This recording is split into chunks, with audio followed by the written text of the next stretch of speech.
Esperamos que esté teniendo usted un excelente inicio de semana, pues es lunes nuevamente y estamos aquí juntos para mejorar nuestra salud en nuestro querido programa Aprender a Envejecer. Ya lo sabe, estamos transmitiendo totalmente en vivo a través de la señal del 11 y mire usted, hoy tenemos una pancarta gigantesca, alto al uso indiscriminado de antibióticos. Es importantísimo hacer conciencia de los efectos, por supuesto, buenos, de larga vida que han favorecido a nosotros los mexicanos y a la población en general el uso de antibióticos. Sin embargo, ha llegado un momento de hacer un alto en el camino y preguntarnos, ¿es verdad que siempre tenemos que usar antibióticos?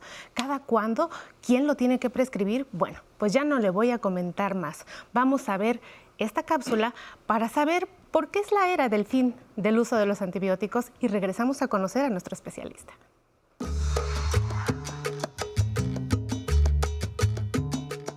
Los antibióticos han salvado millones de vidas a lo largo de su historia. Han significado, desde que se comenzaron a prescribir, una verdadera revolución para la medicina. Generalmente un antibiótico, bien suministrado, puede curar, incluso salvar la vida de un paciente, sin provocarle efectos secundarios graves. Sin embargo, a nivel mundial se observa, con preocupación, que para algunas personas ciertos antibióticos ya no tienen la misma eficacia. De acuerdo con información del Instituto Nacional de Salud Pública, la disminución en los efectos curativos de algunos antibióticos es resultado de una resistencia bacteriana que han desarrollado cada vez más individuos, en parte por la prescripción indiscriminada. Este lunes en Aprender a Envejecer hablaremos sobre los riesgos de abusar de los antibióticos. ¡Comenzamos! Y mire usted qué gala. Recibimos el día de hoy al doctor Jorge Orozco Gaitán. El doctor, además de ser médico internista, es geriatra y, ¿por qué no?, también es el presidente del Consejo Mexicano de Geriatría y el día de hoy está con nosotros. Gracias. Muchas gracias, doctor Jorge, por estar con nosotros. Hola, Citrali. Gracias por la invitación. Al contrario, bienvenido además. Ya eres de los geriatras queridos aquí en nuestro programa. Y bueno, ¿cuáles son estos factores de riesgo que tiene el adulto mayor para justamente ser presa del uso indiscriminado de antibióticos? Bueno, tenemos el gran antecedente que gracias al uso de los antibióticos la esperanza de vida ha aumentado. Es una realidad. Antes las personas morían muy jóvenes y a causa de enfermedades infecciosas.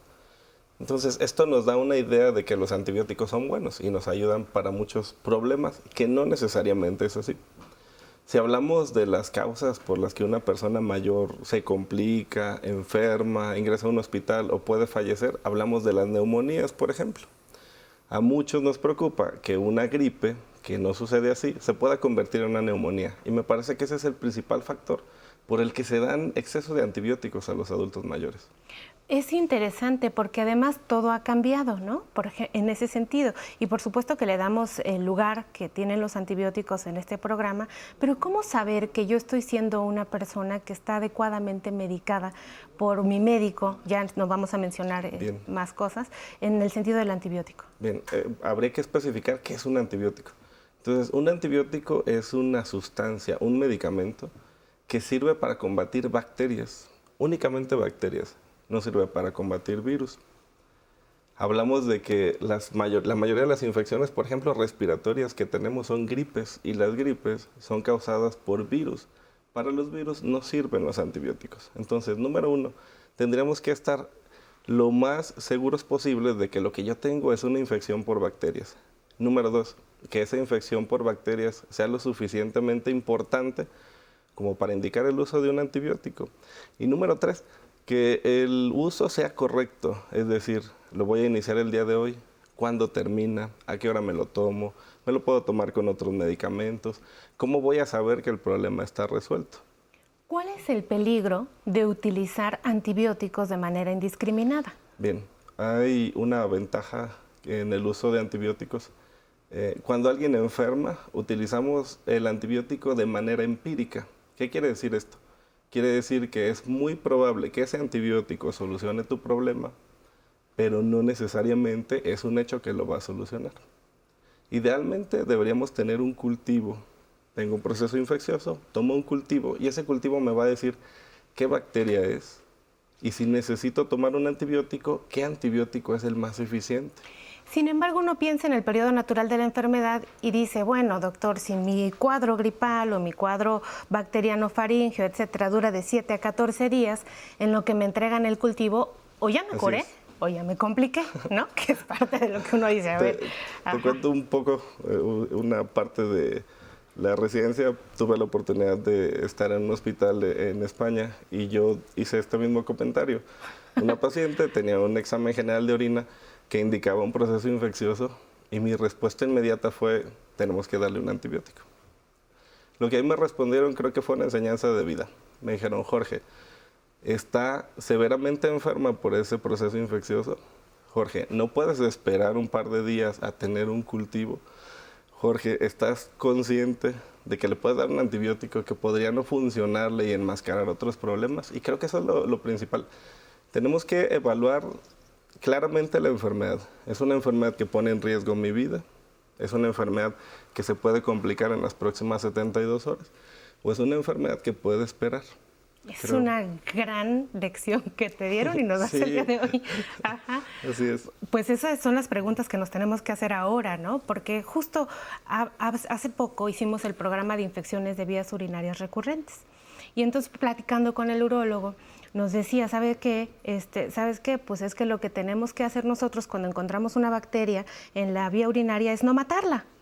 Si no hay nada de datos que el paciente refiera como que tiene problemas para orinar, que le arde, que duele, que va frecuentemente, que no vacía la vejiga cuando va. Así es. Incluso uno de los puntos principales es un cultivo no diagnostica una infección. Hay personas que de manera rutinaria se realizan urocultivos, un cultivo de la orina, y que sale siempre con bacterias. Siempre sale con bacterias, sin embargo, sin síntomas. En esos casos no está indicado el uso de antibióticos. El uso indiscriminado de antibióticos va de diferentes maneras. Podríamos decir, el primero es, tengo una infección que no es bacteriana, y a pesar de que no es bacteriana, estoy tomando un antibiótico. Sea porque me lo receté yo solo, porque una vecina me lo dijo, o porque mi médico me lo dio, que también, bueno, hay prescripciones inapropiadas, por desgracia. ¿Por qué insistimos los doctores en ver que la infección es viral, en ver un cultivo sin desarrollo bacteriano y enviar a la casa a nuestros pacientes con un antibiótico? Hablaríamos, son muchas cosas, pero hay un punto, a nadie nos gusta fallar, ¿sí? Entonces, no nos gusta que un paciente vaya a casa y siga con síntomas, y entonces por eso me ha tocado ver, sobre todo en niños, antes que me tocaba ver un poco de personas más jóvenes, un antibiótico, un antiviral y además para los síntomas. Entonces, forzosamente los síntomas se van a quitar. Y probablemente las personas digan, mi doctor me quitó los síntomas muy rápido, pero eso tendrá un costo a la larga. No es un buen doctor el que forzosamente da antibióticos. Hay algo que llamamos colapso. En el trato de los adultos mayores hay algo que se llama colapso. Entonces, tú como médico puedes colapsarte de que te estén preguntando, doctor, ¿sigue teniendo fiebre? Es que no se le quita la fiebre, doctor. Es que van 2 días y no mejora. Y entonces, digamos, esa especie de acoso, a veces el médico termina indicando cosas que probablemente en condiciones normales no haría. Y que de pronto por el periodo natural de la enfermedad coincidiera el tiempo en donde ya se resuelve y uno tomó el antibiótico y entonces el que tuvo la prescripción, pues uno asocia, porque es normal asociar, digo, me pongo en el lugar de los pacientes y pues es lógico pensar que el antibiótico es el que resuelve el proceso de enfermedad. Así es, o yo tuve una infección respiratoria y tu médico te dio ese antibiótico que es muy bueno porque a mí me la quitó, pero pudiera no ser el mismo resultado en una persona distinta. Ahora bien, nos has contado las ventajas y la verdad es que yo también me sumo a la prescripción adecuada de los antibióticos porque pues es parte de lo que han hecho varios médicos a través de la historia, científicos, biólogos moleculares, etcétera, pues para que la población viva mejor. Pero ¿qué hacemos o cómo me afecta al organismo cuando realmente el antibiótico no es el adecuado? Los antibióticos, si bien actúan sobre bacterias dañinas, también actúan sobre bacterias que son normales en nuestro cuerpo. Hablamos, por ejemplo, de la flora bacteriana normal. La flora bacteriana regula muchos aspectos de nuestro cuerpo, que incluso algunos estudios ahora dicen que regulan el riesgo cardiovascular, el riesgo de obesidad o el riesgo de diabetes. Cuando nosotros tomamos antibióticos, muchas de esas bacterias que ayudan a conservar un equilibrio se van a perder. Esa pérdida del equilibrio podría favorecer uno de los efectos más temidos para los médicos, el sobrecrecimiento de bacterias que estaban allí dormidas y que ahora se convierten en dañinas. Pues ahí hay un síndrome que se llama síndrome de crecimiento bacteriano, ¿no? De sobrecrecimiento bacteriano. Sobrecrecimiento bacteriano y algunas específicas como la colitis pseudomembranosa, que es un cuadro severo de diarrea, fiebre, que se da por el uso indiscriminado de antibióticos. En ocasiones, incluso el uso racional de antibióticos podría producirlo, pero se va a asociar más, entre más número de medicamentos, más riesgo. Y al parecer este desequilibrio está favoreciendo que microorganismos que estaban aparentemente normales y quietecitos digan, oye, espérame, no, y ataquen con más fuerza. Sígueme platicando de esto después del corte y usted vaya por un cafecito y regrese con nosotros, que el tema está buenísimo, ¿un poco no? Toda la gente dice, oye, ¿y qué sentiste cuando llegaste a? ¿Y qué sentiste cuando...? Son cosas que van pasando, o sea, el camino se va haciendo, como decía la pieza de Serrat. Se hace camino al andar. Se hace camino al andar. Realmente lo importante, yo creo, es al final seguir viviendo, seguir haciendo las cosas que uno hace. Y la verdad es que, como dicen por ahí, hasta que el cuerpo aguante. Exacto. Y yo sé que hay muchas cosas que mi cuerpo ya no da como antes, pero en general he logrado continuar con mi trabajo como músico. He logrado, por otro lado, conservar a mis amigos. He logrado tener una buena familia, ¿no? Entonces, en ese sentido, pues yo creo que más bien llegué y no me di cuenta ni cómo, pero estoy bien.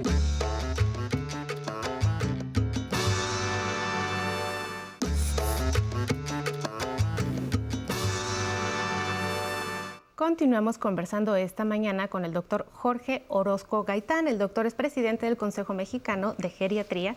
Jorge, pues las siguientes preguntas antes de continuar son de nuestro público. Vamos a verlas juntos. Mi nombre es Benjamín Peralta, tengo 58 años cumplidos. ¿De qué manera las bacterias se vuelven más resistentes a los antibióticos? Público inteligente y conocedor. Gracias, Benjamín. Bueno, trataremos de responder esta pregunta de la mejor manera. Las resistencias bacterianas se pueden dar por muchos mecanismos. Uno de los más frecuentes es por no completar un tratamiento antibiótico. Mi tratamiento era por 7 días, yo me sentí bien al segundo día y lo suspendí.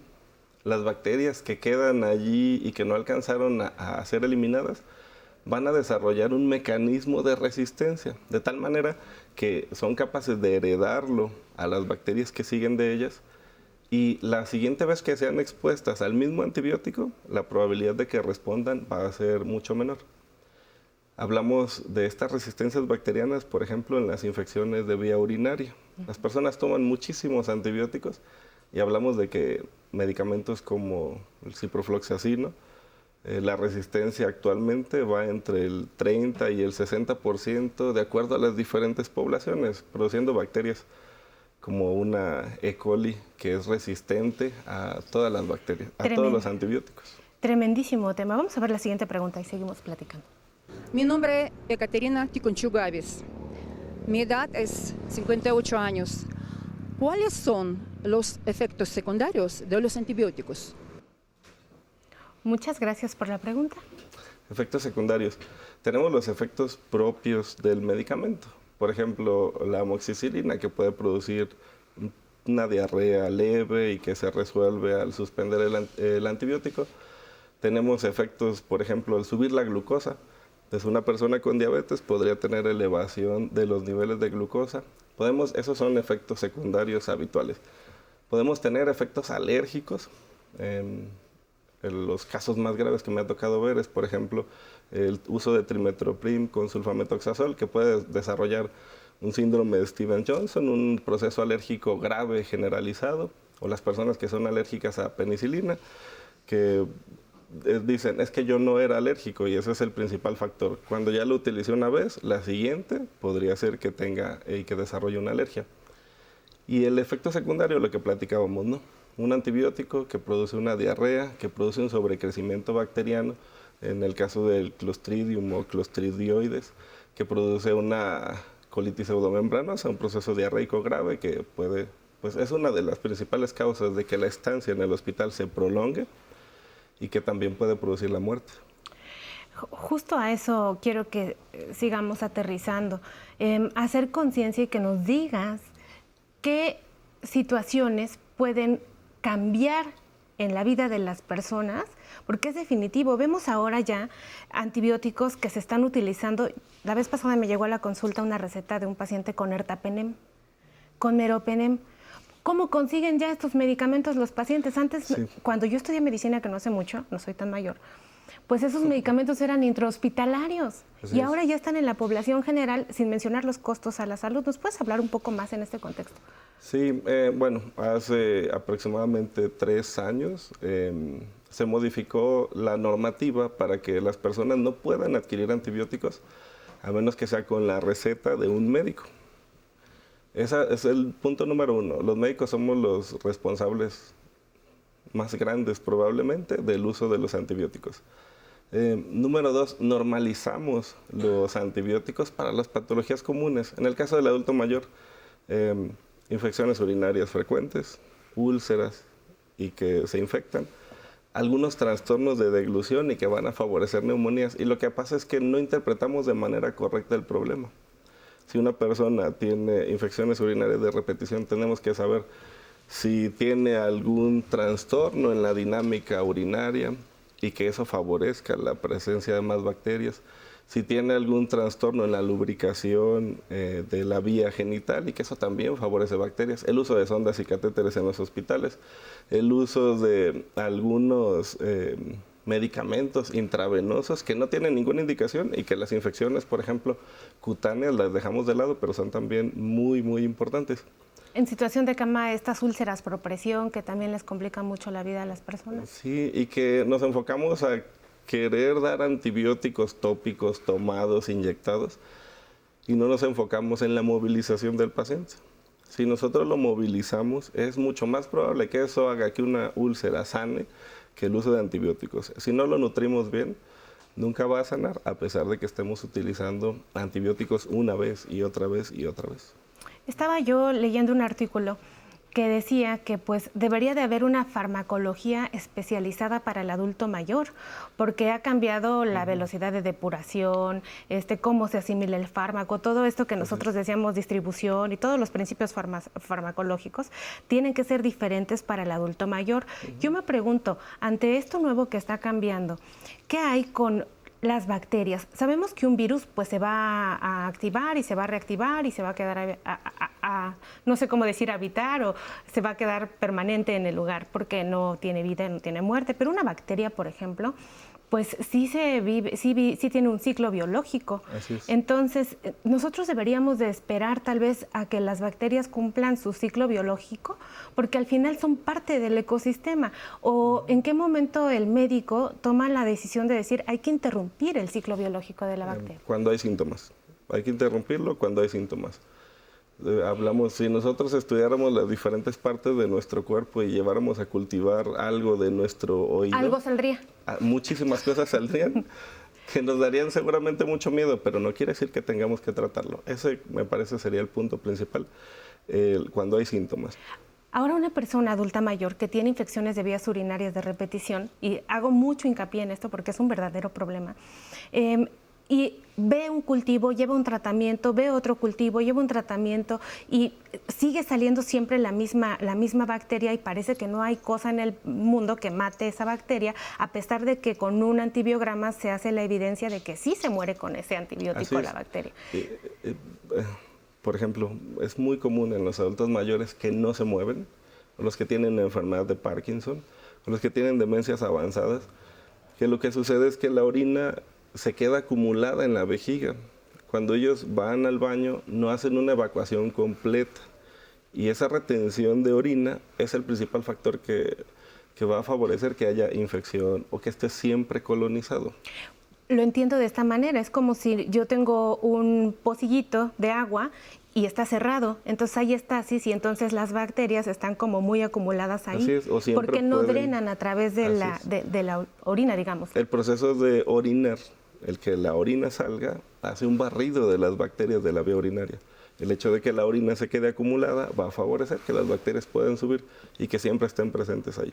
Entonces, pensando eso, podríamos hacer un alto y decir, bueno, mejoremos la causa que está favoreciendo que el paciente esté orinando, teniendo infecciones de vías urinarias y no enfocarnos a quitar una bacteria, sino descubrir por qué puede haber este proceso de acumulación de orina.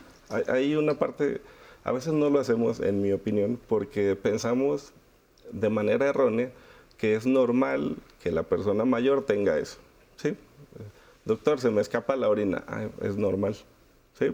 Doctor, es que cuando me dan ganas de orinar, tengo que estar ya en el baño porque si no, no llego. Pensamos que es normal. Doctor, orino nada más en chorritos, ¿sí? En chorritos muchas veces. Y lo consideramos normal y no hacemos un ultrasonido, no sabemos cómo es la dinámica para orinar de esa persona y que probablemente sea el factor de riesgo principal que esté haciendo que haya una infección, otra infección, otra infección.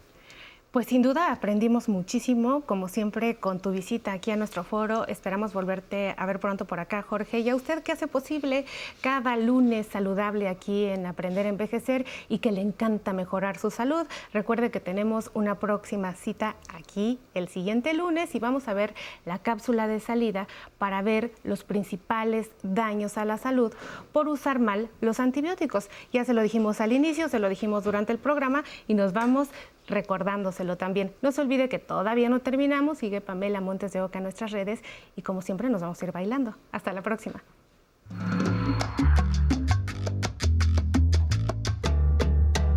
El abuso de los antibióticos, como de cualquier otro medicamento, puede generar riesgos graves para la salud. De acuerdo con información de la Secretaría de Salud, la automedicación es una mala costumbre que puede tener graves consecuencias. Los médicos advierten, por ejemplo, que un antibiótico innecesario puede causar en el organismo no solo resistencia a los antibióticos, sino alergias o intoxicación. Adicionalmente, la automedicación puede enmascarar enfermedades o eliminar algunos síntomas de padecimientos graves, lo que dificulta un diagnóstico adecuado. Por todas estas razones, se debe evitar tomar antibióticos indiscriminadamente o para padecimientos que no hacen necesario su consumo, como aliviar resfriados. Se debe saber que estos fármacos solamente deben ser prescritos por un médico. La recomendación para las personas adultas mayores es evitar a toda costa la automedicación o que algún familiar o conocido que no sea médico le proporcione antibióticos o cualquier medicamento. ¿Qué tal? Buen inicio de semana a las personas adultas mayores que ven Aprender a Envejecer en el 11. Les agradecemos por comunicarse desde diferentes lugares de la República Mexicana y claro, a los que nos ven desde la señal internacional del 11 México. Siempre es un gusto recibir sus mensajes. A todos los que nos escriben desde Monterrey, Sonora, Ecuador y a los que se encuentran en Argentina, les mandamos muchísimos saludos. Les recordamos que en el Instagram de Aprender a Envejecer encuentran las cápsulas sobre salud, las de cocina saludable y más información para los adultos mayores. También les invitamos a que participen con sus comentarios, como le agradecemos a Marta Guadalupe Arenas. Ella nos dice que excelente programa y además le agradece a todos los que participan en él. Gracias, Marta. También Celia Ruiz nos desea un buen día y aparte nos dice que muy buen programa. Elena Mercedes nos ve desde Ecuador, muchísimas gracias, dice que muy buenos consejos. Miriam Yolanda nos manda abrazos desde Canadá, gracias Miriam, abrazos también para ti. Andy Guerrero nos comenta que excelente programa y nos saluda desde Tampico. Al igual que Laura Herrera nos ve desde Guadalajara. Muchas gracias por todos los mensajes que nos mandan, al igual que todos los que están conectados en el Facebook Live. Qué gusto que estén aquí con nosotros. Ahora les recomiendo que continúen en la programación del 11, pero antes vámonos a bailar con Habana Son Cuba con la canción Obsesión. Nos vemos mañana. Oye, qué rico, Guajira.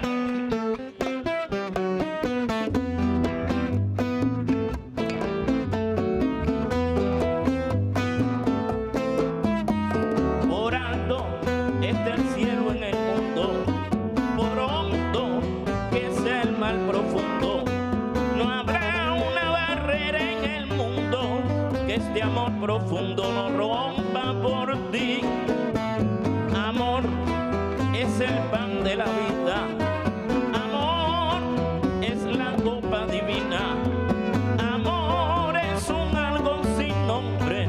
obsesiona al hombre por una mujer. Yo estoy obsesionado contigo y el mundo es testigo de mi frenesí. Por más que se oponga el destino, será para mí, ay, para mí. No, y amor es el pan de la vida. Amor es la copa divina. Amor es un algo sin nombre que obsesiona al hombre por una mujer.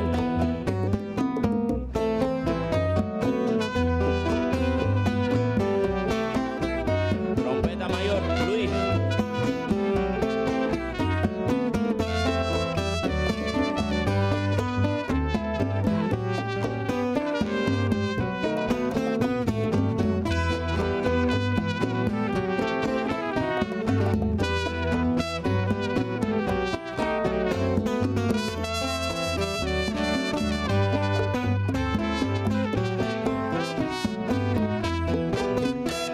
Yo estoy obsesionado contigo y el mundo es testigo de mi frenesí. Por más que se oponga el destino, será para mí, ay, para mí. No, y amor es el pan de la vida. Amor es la copa divina. Amor es un algo sin nombre que obsesiona al hombre por una mujer. China, todo en la vida se paga. China, todo en la vida se paga. China, todo en la vida se paga. China, todo en la vida se paga. Oye, que se paga, mira que se paga. China, todo en la vida se paga. Qué rico lo baila, oye mi amada. China, todo en la vida se paga. Oye, qué rico y sabroso. China, todo en la vida se paga. Se paga, pero mira que se paga. China, todo en la vida se paga. China. Aplauso para los bailadores, caballeros.